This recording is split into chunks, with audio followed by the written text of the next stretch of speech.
कपड़े धोने वाली बहू। शादी के पहले से ही विभा को कपड़े धोने का बड़ा शौक था। कभी नल के नीचे तो कभी तालाब के पास। अरे मेरी नीली वाली लुंगी नहीं दिख रही है। विभा की अम्मा, कहाँ रखी है लुंगी? अरे वो तो विभा ने परसों ही धोकर रखी थी आपकी अलमारी में, देखो वहीं होगी। वो ना मैंने आज धो दी, मुझे लगा कि गंदी हो गई होगी। अरे कैसे गंदी हो गई थी, उसे तो मैंने पहना भी नहीं। हे भगवान, इस लड़की के कपड़े धोने की आदत से परेशान हो गया हूँ मैं। जितना तो घर में राशन नहीं आता, उससे कहीं ज्यादा डिटर्जेंट पाउडर का खर्चा है। इसकी शादी करवा दो, शादी जाए अपने घर में ही करे काम, फिर चाहे घर के कपड़े धोने हो या पूरे गांव के। हाँ ठीक बोल रही हो, देखता हूँ मैं कोई लड़का। वो दिन भी आ जाता है जब विभा को देखने लड़के वाले आ जाते हैं। लड़की मुझे अच्छी लगी। होने वाली सास कहती है, बेटी अगर कुछ पूछना है तो पूछ लो। वैसे तो हमारी लड़की बहुत ही शर्मीली है, जो बोल दो वो मान लेती है, इसे क्या पूछना होगा। अरे कैसी बात कर रही हो माँ, मुझे इन लोगों के घर रहना है, सवाल तो कई है। हाँ हाँ बेटा, पूछ लो ना, क्या पूछना है। आप लोगों के घर कपड़े कौन धोता है? सास का मुंह बन जाता है।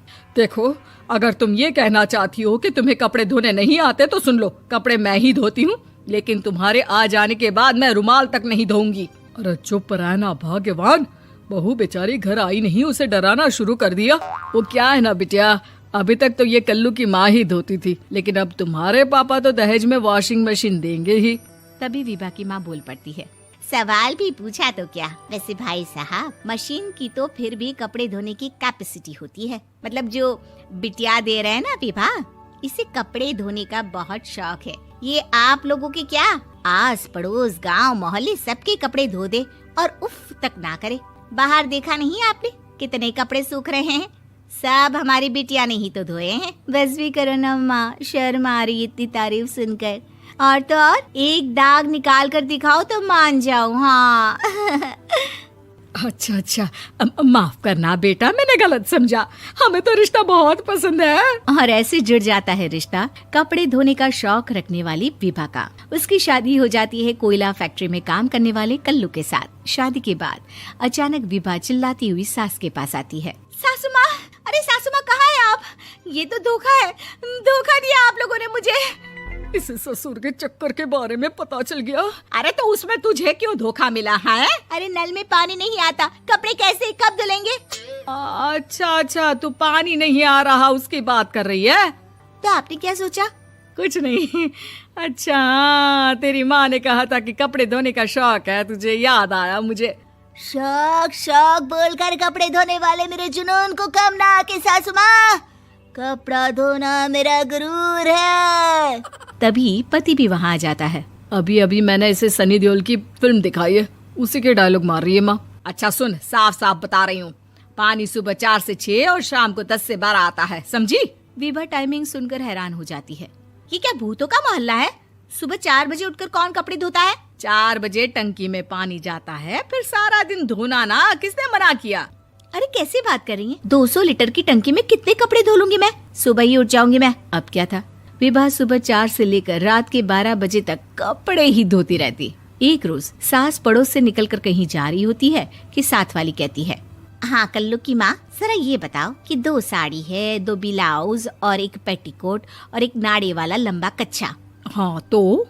अरे तो क्या, कितना लोगी धुलाई ये बताओ। धोबन दिख रहे हैं हम क्या? हमारे पति सरकारी नौकरी से अभी रिटायर हुए हैं और बेटा सुपरवाइजर है कोयला फैक्ट्री में। धोबन समझ रखा है हमें? हाय रे कल्लू की अम्मा, माफ कर दो, वो तो मोहल्ले में यही सब बता रहे थे कि तुमने बहू को कपड़ा धुलवाने के काम में लगा दिया है। सास को पड़ोसन की बात सुनकर गुस्सा आ जाता है। वो घर पहुंचती है जहां घर के बाहर ही इतने सारे कपड़े सूख रहे होते हैं जितने कि किसी धोबन के घर पर। अरे ओ कल्लू की दुल्हन, बाहर निकल। माँ जी यहीं आ जाओ, बाथरूम में चादर धो रहे हैं हम। अरे अभी हम धोते हैं, तुमको बाहर निकलो। ये आस पड़ोस वाले बोल रहे हैं कि हम बहू से कपड़े धुलवा कर उसे कपड़ा धोने वाली बना दिए हैं। अरे छोड़ो ना माँ जी, किन लोगों की बातों में आती हो? आस पास के लोगों का तो काम ही होता है कि वो किसी तरह सास बहू को लड़ा दे। बहू सारे घर के कपड़े धोती है, ये क्या कम है? बोलिए। सास को भी लग जाता है कि वो बहू का ये सनकीपन नहीं छुड़वा सकती, इससे अच्छा है कि खुद ही चुप हो जाए। एक रोज सास और बहू मंदिर जाते हैं, जहाँ सास की साड़ी वहाँ खड़ी भीख मांगने वाली से मिलती है। माँ जी क्या बात है, आपकी साड़ी उस भिखारन से कितनी मिल रही है ना? हाँ हाँ देखो तो, दोनों की साड़ी मिल रही है। क्या बात है कल्लू की अम्मा, तुम खुद को तो अफसर की बीवी बताती हो और ऐसी सिंपल सी प्लेन साड़ी पहनकर घूमती हो। सिंपल और प्लेन नहीं है ये साड़ी। तो क्या सोने के धागे से फूल बने हैं? कुछ भी सासू माँ, कुछ भी। हाँ बने थे इस साड़ी में सोने के धागे से फूल। मेरे पति लेकर आए थे मद्रास से स्पेशली मेरे लिए 10,000 की।